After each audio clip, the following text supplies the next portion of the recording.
Okay, so today I have a 2011 Hyundai Sonata. You can see it behind me here. Basically, the customer ran out of oil and the number one rod bearing spun.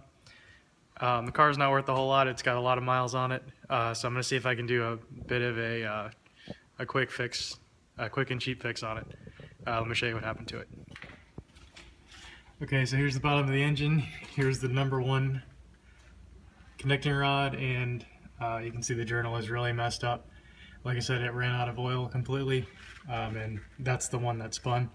There's a little bit of damage on these two as well, but they didn't spin, so I'm not gonna bother replacing those or even doing anything to those. I did take them apart and look at them, but they're still there. They do have some scratches in them, but they're not worth fixing. Like I said, I just want to do a quick fix and see if it works. Just repairing this one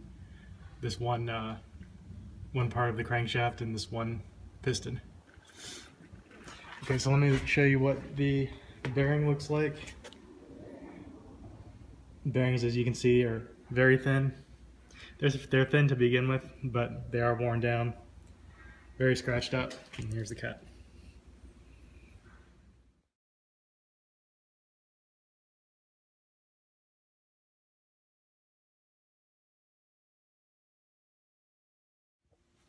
So basically what I'm going to try to do is repair this with the method I saw online.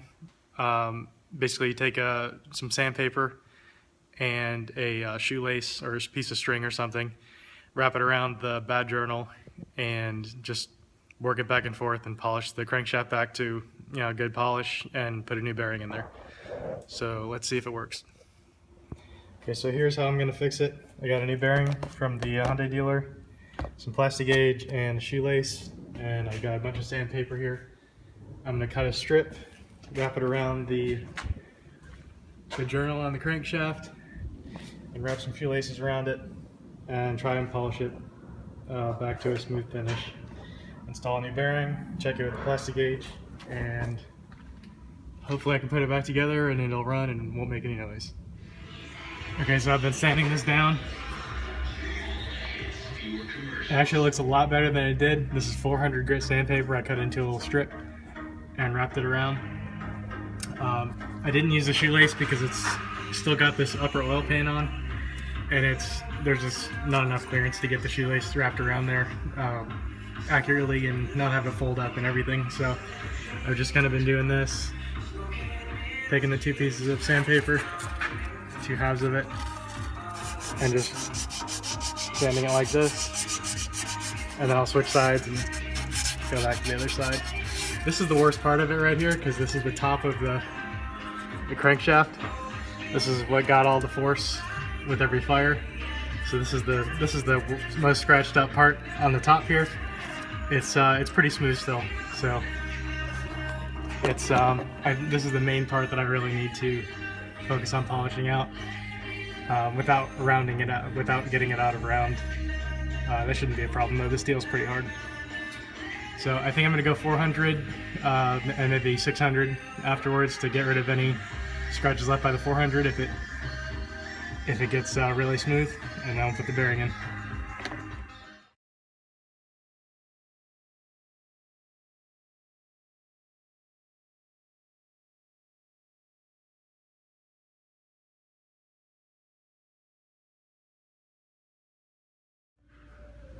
Okay, as you can see, I got the oil pump and balance shaft assembly all installed back on the engine.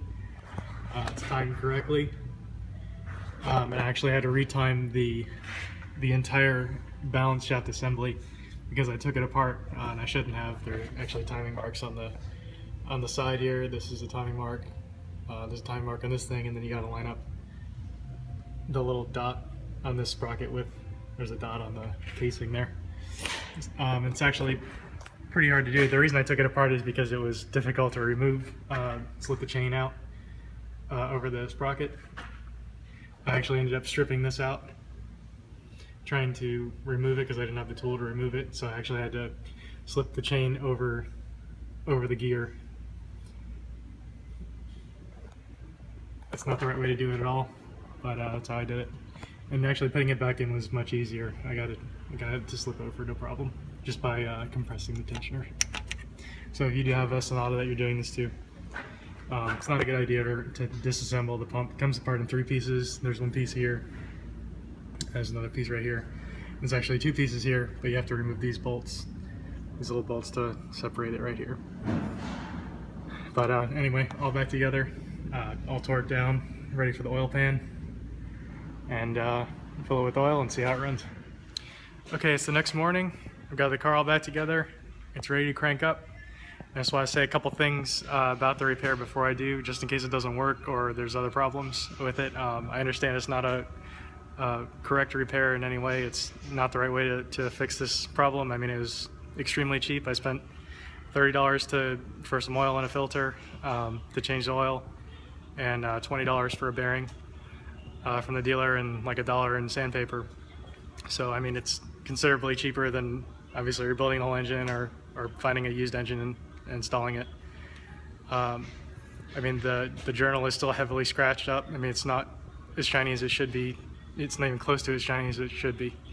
But I mean, figure it's worth a shot, and let's crank it up and see what happens. Okay, moment of truth. It's full of oil. Let's crank it up.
Okay, so the vehicle's been running for about 10 minutes now.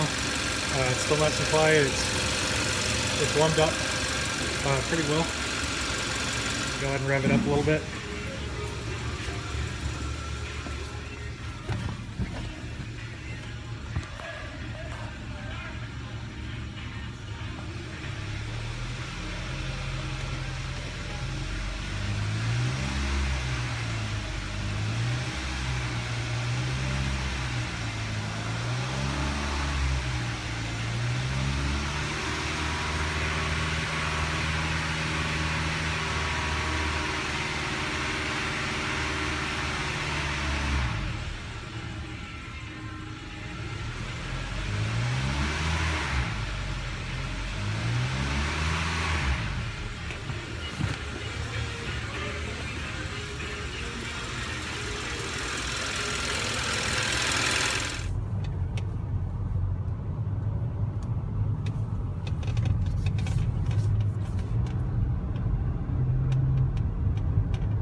Acceleration seems fine.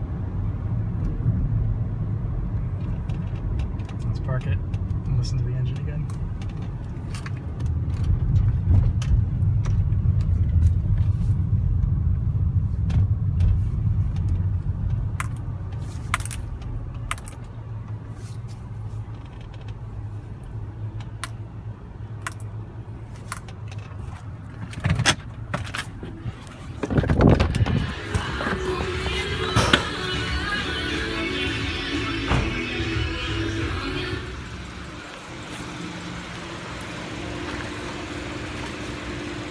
Yeah, sounds good. Still nice and quiet.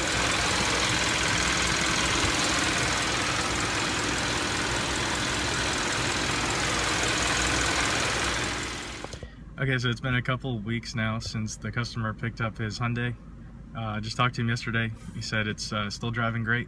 No noises or anything like that. It's basically just like it was before. So I guess the lesson is that this is a feasible way to repair a rod bearing. That's fun if you ran it out of oil or for whatever reason. I mean, the journal is still heavily scratched up, and there's still probably tons of metal pieces floating around in the rest of the oil passageways and throughout the rest of the engine. But hopefully all that gets picked up by the filter with time. I should note that I used about a 20% solution of Lucas oil stabilizer with the in the engine oil, just to provide a little bit of extra film strength. I put a 5-quart bottle of 5W40 in, and about a liter of Lucas oil stabilizer. So yeah, maybe a little less than 20%, maybe 18% or so. But anyway, yeah, still driving good. And I don't know about long term, but as far as short term goes, I mean, he's probably put at least a few hundred miles on it by now. And like I said, it seems to be good.